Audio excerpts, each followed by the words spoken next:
Content ক্রিয়েশনটাকে as a career হিসেবে নেওয়ার সুযোগ এখন পর্যন্ত বাংলাদেশে তৈরি হয়েছে কিনা? তো আমার কাছে কখনোই স্টেবল কোনো প্রফেশন এই জায়গায় আর কন্টেন্ট ক্রিয়েশন আর একটু নিচে, কারণ কন্টেন্ট ক্রিয়েশন যতই রেসপেক্টেবল কোনো কিছু হোক না কেন, আমার কাছে at least it's right now not a stable profession. কিন্তু অনেকটা মিম আছে, আরো দাও গ্রামে ওয়াইফাই, এই যে এই মিমসটা যে চালু হচ্ছে, কারণ যেটা আমরা দেখতে পাচ্ছি অলরেডি চেঞ্জেস, যেটা আরো দেখবো ইনশাআল্লাহ।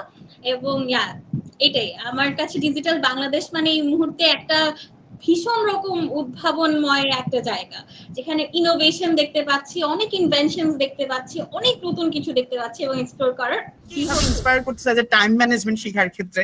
ফার্স্ট অফ অল এটা আমার জন্য খুবই একটা পজিটিভ সাইন। একজন হেল্পিং হ্যান্ড আছেন, উনি একদিন হঠাৎ করে আমাকে এসে বলতেছেন, নাফা আপনি কি তা টিকটক ইউজ করেননি?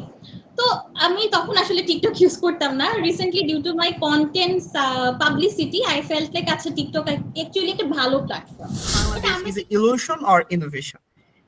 ইলুশন এবং ইনোভেশন অনেকেই দুইটা পার্সপেক্টিভ থেকে দুইটা কথা বলতেছে। আপনার পার্সপেক্টিভে ইলুশনের ক্ষেত্রে কতটুকু এবং ইনোভেশনের ক্ষেত্রে কতটুকু ডিজিটাল বাংলাদেশ?